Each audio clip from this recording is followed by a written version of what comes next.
Ini adalah kehamilan kembar non-identik pada usia sekitar 9 minggu. Jadi pertama kita pahami dulu definisi apa maksudnya kehamilan non-identik. Non-identik itu adalah kembar yang tidak sama persis. Terbentuk dari 2 telur pada suatu masa ovulasi bersamaan dibuahi oleh 2 sperma. Maka ini adalah kembar disigot. Dia punya 2 plasenta, kamarnya terpisah, temboknya tebal. Jadi sesederhana itu saja pemikirannya. Maka genetiknya bisa berbeda, kelaminnya bisa berbeda, bisa sama. Nah, yang kita bedakan juga dengan kembar identik. Kalau kembar identik itu kembar dari 1 telur, 1 sperma yang membelah diri. Maka mereka kelaminnya genetiknya sama, plasentanya tunggal. Jadi kalau sampai kelaminnya berbeda, ya jelas kembarnya bukan kembar identik. Namanya saja identik. Jelas kelaminnya harus sama, identik. Jadi kalau kembar identik itu kembar yang membelah diri sendiri, biasanya sekitar 7-8 minggu baru membelah. Nah, ini perbedaannya sama persis ya, hampir 8 minggu sama semua. Kembar yang paling beresiko adalah kembar identik. Karena apa? Karena kalau dia telat membelah diri, dia menjadi kembar dempet atau kembar siam. Itu kembar yang paling beresiko. Juga kembar yang saling berebut makanan, itu biasa dari kelompok kembar identik. Nah, kalau kembar non-identik itu bisa dipastikan kembar yang paling aman karena sekatnya terpisah, temboknya tebal, plasentanya sendiri-sendiri. Jadi pada kembar jenis ini mereka tidak berebut makanan. Dan perbedaan pertumbuhan itu biasa terjadi karena ovulasi bisa terjadi dalam kurun waktu berbeda. Seminggu bisa saja. Jadi dalam 1 bulan si ibu ovulasi 2 kali selang seminggu.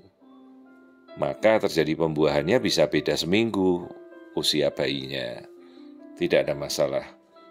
Ya, jadi ini kembar non-identik, disigot atau diamniotic dichorionic twins.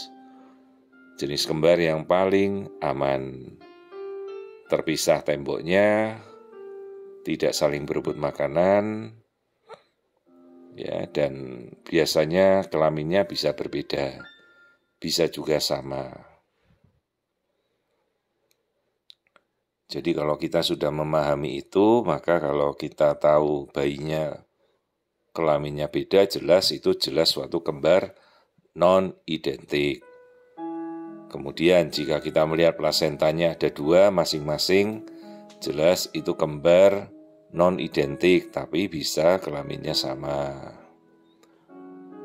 Tapi kalau kita lihat kelaminnya sudah sama, plasentanya tunggal, sekalipun dia ada sekat tipis, itu namanya kembar monokorionik diamniotik. Tapi tetap kembar identik. Jadi paling mudah kita melihat dari ruangan dan melihat dari jumlah plasenta. Karena kan kembar itu bisa saja kelaminnya sama semua gitu. Bedanya kalau kehamilan kembar non-identik ini, apalagi kalau dia laki perempuan, ya mukanya hanya mirip-mirip saja ya, tidak mencolok banget bedanya. Tapi kalau kembar identik, ya mukanya sama persis seperti cermin gitu. Semuanya hampir mirip termasuk genetikanya.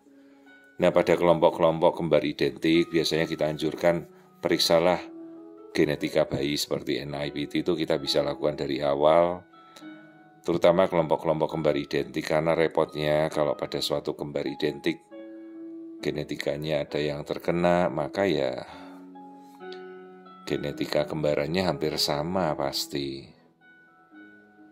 Tapi kalau salah satu misalnya kita kembar non-identik, kita cek dengan pemeriksaan genetika, mereka bisa mendeteksi misalnya ada kelainan, nah kita bisa lihat Pada kelamin juga bisa kita temukan, misalnya janinnya beda kelamin ya, dari pemeriksaan DNA, NIPT kita bisa tahu.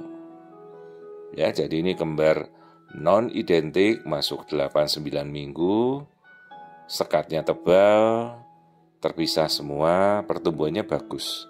Ya, York Shark sudah terlihat, ya semuanya normal, kembar non-identik.